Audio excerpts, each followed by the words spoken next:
Good morning, good afternoon, good evening, depending on where you're joining us from today. Welcome today to today's episode of the PivotCast. I'm your host, Sarah the Pivoter. Here on the PivotCast, I interview super rad humans from around the world doing epic things in all walks of life. This is a platform to share their voice and their story and all the super rad things they get up to in life with you. In today's episode, we're going to be hearing some super rad ideas from Dr. Brian Glibkowski. Now, he and I connected through LinkedIn, and he's a fellow Chicagoan. He also has the ski in his last name, which I used to be a Chayefsky, so we bonded over that and many other things. We connected over something he calls answer intelligence. Now, we all know the power of asking powerful questions, but are we ready to receive the answers to those questions? So, we're going to hear about this and more today. You guys know that I'm really about asking the powerful questions and making sure that we're asking the right ones so we can take aligned action. And Dr. Brian takes this just a step further so that we can explore, are we really ready to receive and actually understand the answers coming our way? So I'm super excited to have him on the show today. It promises to be a very exciting conversation. He is an author, researcher, and futurist passionate about the role of questions and answers in business and society. His journey started with his research on questions. He authored an article on questions that has been recognized by the Association of Human Resource Development as one of the 10 articles that will shape the 21st century. During his research on questions, one simple observation stopped him in his tracks. We know a lot about questions, but we know very little about the answers to those questions. In school, in grade school, we teach children about questions and not the answers. And our children learn about the 6 WH questions: why, what, when, where, who, and how. And they learn about open and closed questions. There is no typology of answers that we teach our children. Journalists, physicians, sales reps, executive coaches, and almost all professionals have been trained in questions, but not the answers. Business books come with questions, and they outnumber books with the answer in the title 3-1. His new book is Answer Intelligence, Raise Your AQ. The book introduces a new science of answers that is nominated for a 2022 Prose Award for Professional and Scholarly Excellence. The book rights have been purchased for translation into multiple languages, and the AQ framework has been adopted by universities, including the Imperial College of London Business School. Certified AQ partners from the USA, UK, UAE, Australia, India, and elsewhere use this framework with forward thinking, not only in their personal life, but in organizations around the world. I myself am also looking at bringing this into my success program. We just had a call the other day, and I'm excited to go to the next step. So without further ado, let me bring Dr. Brian on screen. Brian, thank you for being here today. Thank you, Sarah. That was an awesome introduction. I appreciate it. Thank you. It's my pleasure. And again, thank you for being here with me on Memorial Day. It's really an honor to have you as a guest on the show. Yeah, my pleasure. Ready to jump into it? Yeah, definitely. So let me ask you the question. How did you start your research on questions? What was it that really prompted you to dive into this research? And then how did you pivot into really focusing on the answers? How long did that take you? Wow, it was a pretty long journey. I'll tell you the sort of origin story in brief. Basically, I was really focused on questions. You referenced this article I wrote, and as a PhD student, research questions are important, and published a paper on this. And what I really realized was that you can ask great questions, but to really influence someone, it's the answers that are important. And, give you 2 examples. One, if you're on a job interview, you can ask great questions, but I don't think you're going to get the job unless you provide great answers. Or in a sales context, if you can answer the proverbial question that keeps the executive buyer up at night, you're going to close the deal. So basically, what I realized was everything that was sort of valued sort of had the center of gravity of the answers. So I started to focus on this and explore it. And, that was sort of the initial genesis of wanting to do the research on it.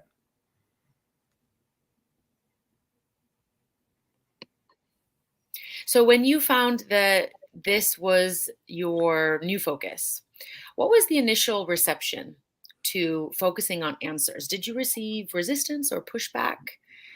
Was it something that all of a sudden people were like, yes, we need this? Or was the reception maybe not so happy because you were trying to change things?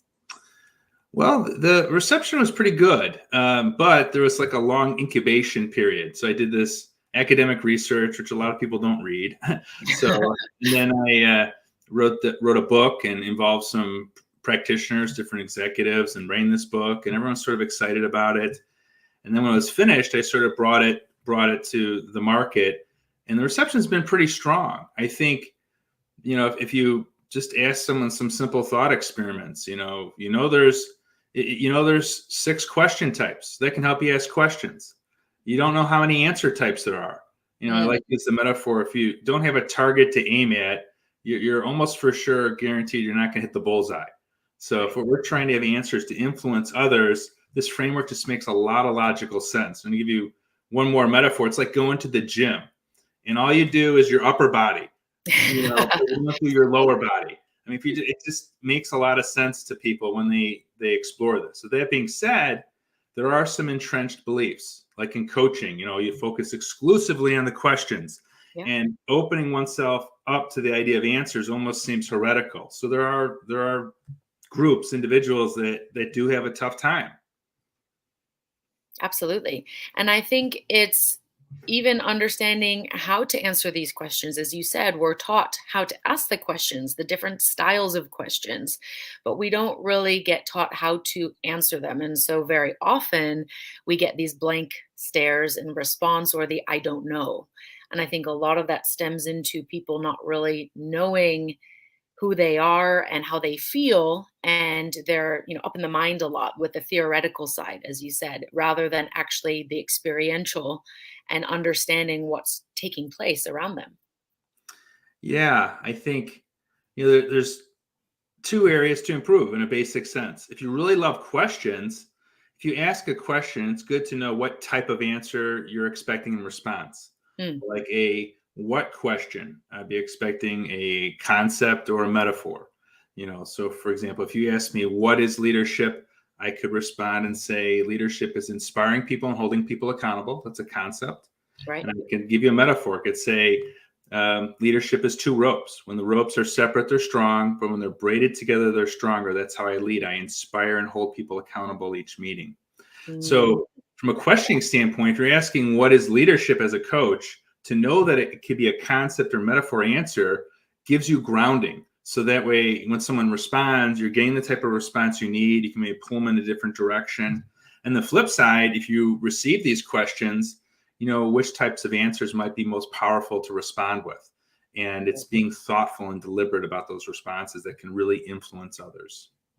I love that. And that was one of the things I know we bonded on the first call that we had talking about this framework, because I had been doing it myself. I could see very clearly how some of the coaches I've worked with, or the people, the leaders I've, been under, how they were utilizing these concepts, but they would not be able to articulate that. And I think having that clarity of understanding why it works and then being able to replicate it is how we can really move the needle, because otherwise it's just kind of like we're throwing, I'll say spaghetti because this is streaming onto some platforms, but we're throwing things on the wall and we're just trying to see if it sticks or not. And then, we're not really sure which strategy it was that actually worked, or can this happen again? And so this gives that clarity, which provides certainty. Yeah, it's the value of having a framework. Then you have to pour yourself and your ideas into it. But if you have this framework, it gives you ideas of how to respond. It also disciplines you. So imagine if you're in a meeting, and we've all been in a meeting where someone maybe tells a story and then they tell another story, and all of a sudden it's just storytelling. Well, that's great, but that's one of 6 answer types. So you can pivot, no pun intended, but you can pivot someone. If they're telling a story, they're answering why we're doing something, maybe with the story. You could say, well, how do we do it? In terms of a procedure or, key actions. If someone cannot pivot from that story and say how this might relate to their next meeting, then that means either maybe the story's incomplete or they don't fully understand something. So it gives you a way to move around a conversation very thoughtfully. I love that. And it's very intentional as well, because as you said, a lot of times there's story, and story is very powerful. It's how we connect as human beings, but sometimes we get lost in that story, or we get stuck in the story of yesterday. and we don't open ourselves up to the possibility of what the new story could be. So, how would you help people using this framework to pivot out of that story into new ones, or to at least being open to new stories and then new ways of answering? I think a couple ideas. I think one is that we have I have this notion that I think I could test more fully going forward. But this idea that if someone provides you an answer, say a story, it's not always best to respond in kind with the same answer type story. It's almost like shouting louder. If you've ever been in a discussion with someone and they tell a story, then you tell a story, and they're opposites, you don't really get anywhere. Yeah. So what you need to do is pivot to a different type of answer type, and try to move them to think about it differently. So, this is more of a confirmatory point, but if you told me the story of Romeo and Juliet, then, I could respond by saying it's like star-crossed lovers, a metaphor. So I'm triangulating, do we understand it the same? But, this idea of pivoting around, and I think that's one thing you could do. I think I lost your question there. What was it? Remind me of the question again. Just so after the story, how do we pivot into being more open to letting go of that story and seeing new stories, and then pivoting into different ways of explaining? How do we get to the other answer types? Yeah. So I just mentioned, move from one answer type to another. I would say another thing is just being very mindful of the questions being asked in the conversation. If somebody needs to know, why are we doing this? That is a story answer, or a theory answer also could be provided, cause and effect strategy. But then sometimes people may have more basic questions. That was an interesting story, but what's the main point? They're looking for a concept or metaphor, or they may say, I'm totally with you. I get that story, but how do I do this? So you have to be aware, I think, of the questions being asked, and then providing the appropriate answers to a person. And that's those 2 points, I think, can really help you. Case in point, imagine if we're at a mentoring training and you tell me a great story about, how mentors and mentees become successful, and I'm all excited. Yeah. And now I have a different question. I want to know, well, how do I do role modeling that you just talked about? So then you have to be able to provide me a procedure, talk about the 3 steps where you could do role modeling in the next meeting, or a key action. And it's this mindfulness of being aware of the questions and which answers to respond with, create this very fluid, interesting conversation that people find effective.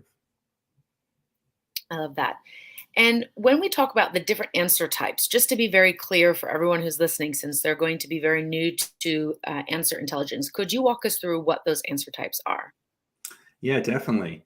So, the first answer is concept. And we went through that example of, for example, inspiring others, holding them accountable. You can define a concept. You can break it down into dimensions, answers the what question.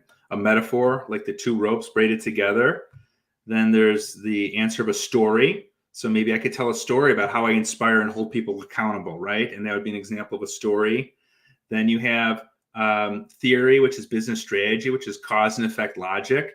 And I can talk about how inspiration and accountability maybe lead to important outcomes like job performance.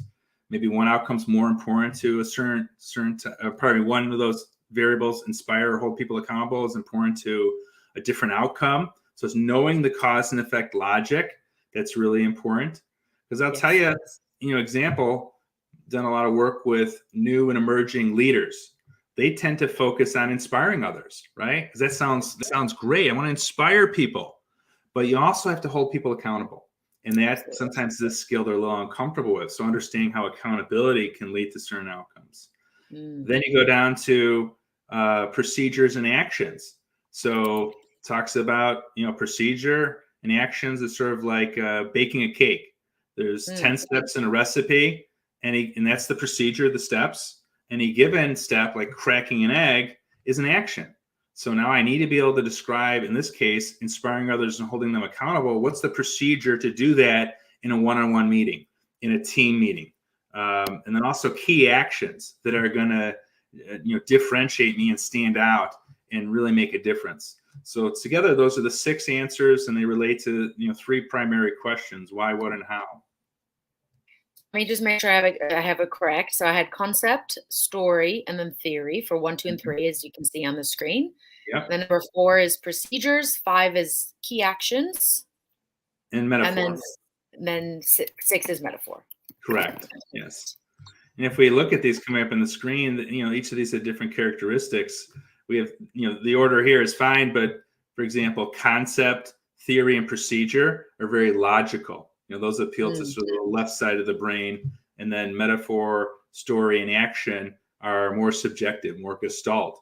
And so you can use either of these answers to sort of appeal to those two sensibilities, objectiveness or subjectivity.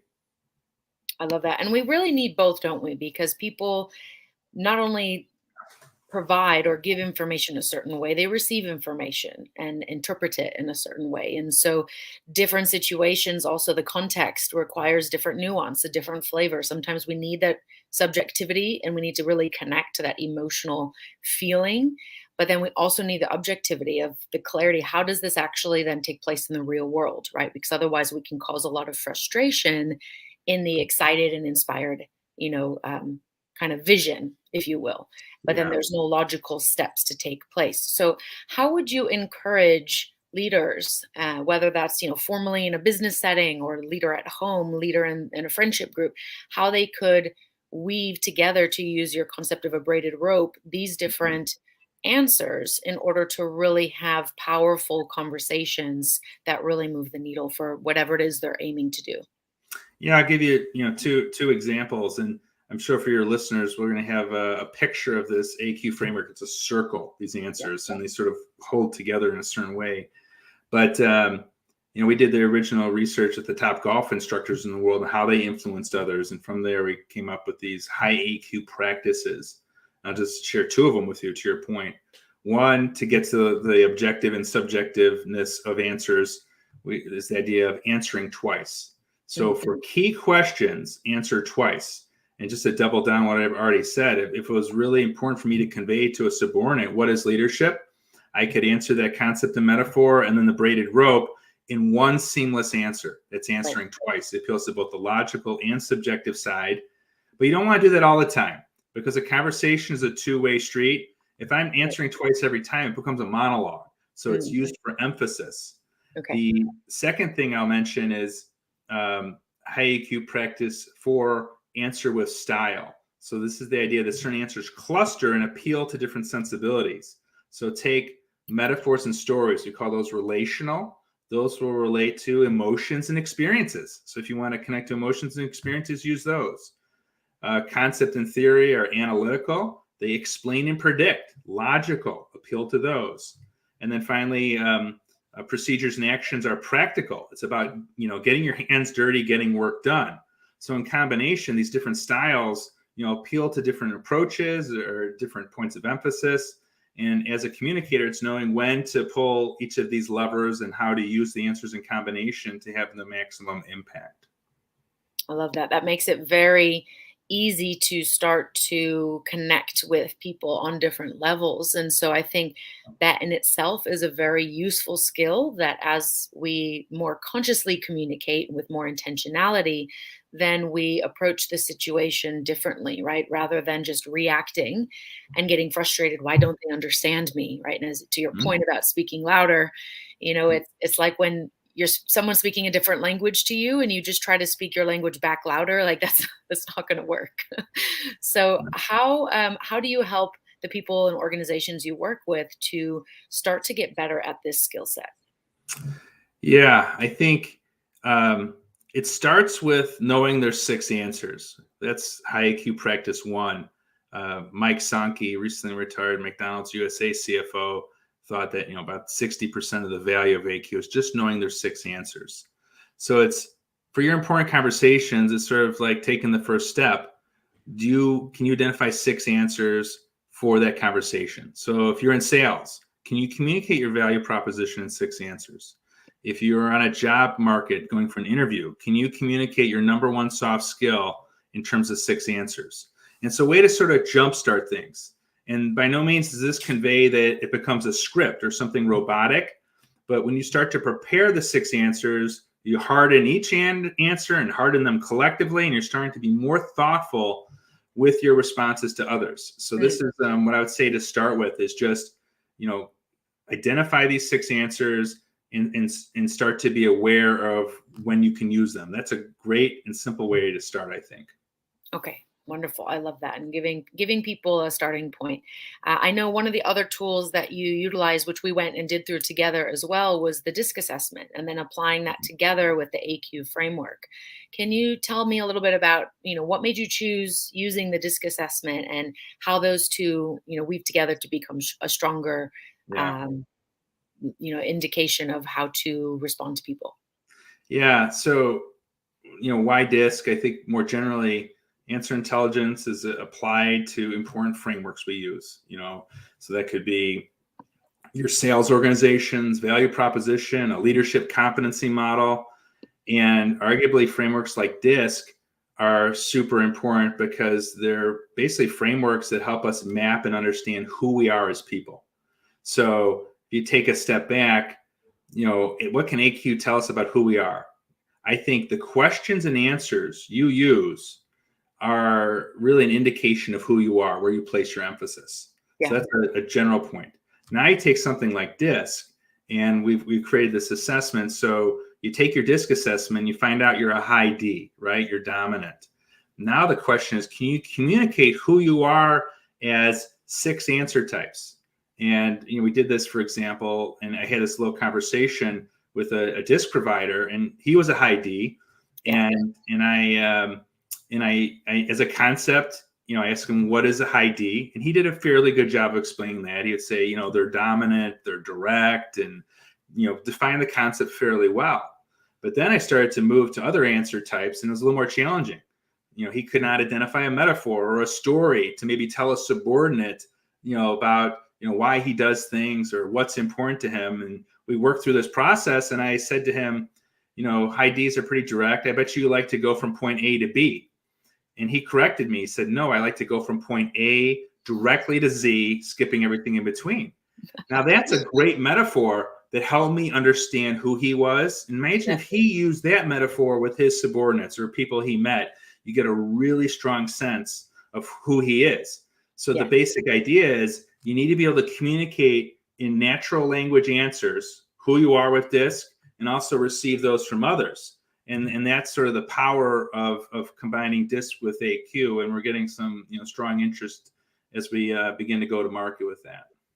Beautiful. Yeah, I really enjoyed that aspect because as I was reading that, I was able to then correlate a lot of different things and see how they've played out in my life in the past. And then it also helped me to realize, because I had done a DISC in December, and it showed me that I was in my stress style in December, whereas now I'm back in my natural state. And so it really kind of had a few aha moments, and I was receiving the answers very differently, and then able to see from a different perspective how I was behaving and interpreting things, and then how that my answers were probably landing very differently with people because of that. So have you experienced much of that yet within the framework of AQ when it comes to stress style and how people might pivot their dominant communication style in a stress state? Yeah, I haven't done anything explicit on that, sort of around the edges, but I would tend to agree and speculate that there's certain dominant styles that you're wired towards. You're going to default to those. Mm-hmm. So outside of something like DISC, my default communication is very analytical. I like theory and concept, and I think if I'm not careful, I sort of remove the procedures and actions. So you have to be sort of mindful of that. But I also think another thing you can do is sort of take control of how you're thinking about yourself and presenting yourself to others.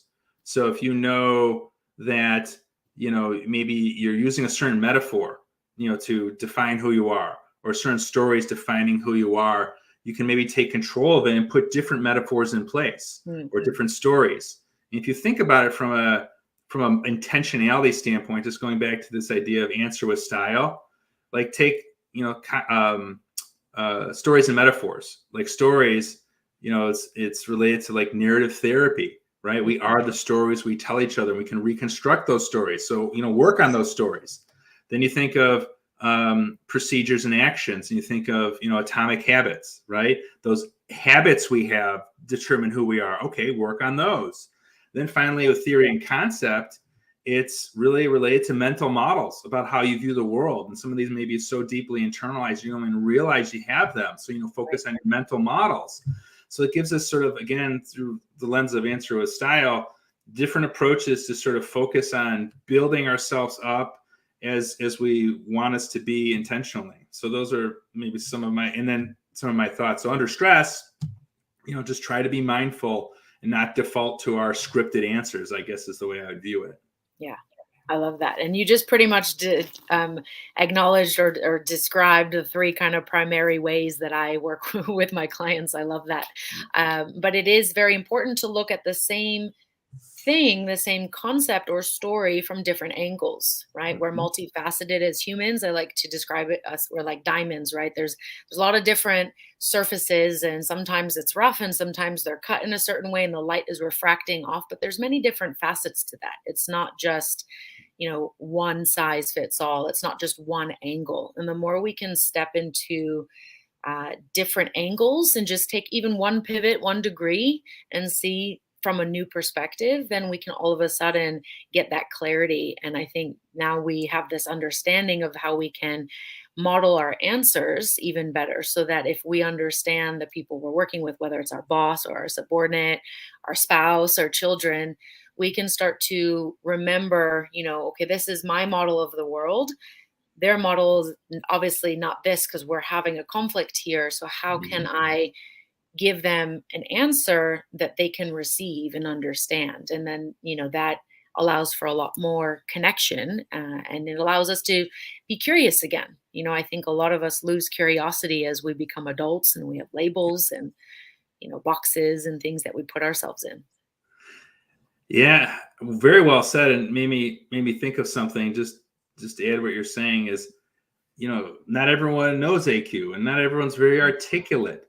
So, what you can do is if someone's telling you a story, you don't really understand the point of it.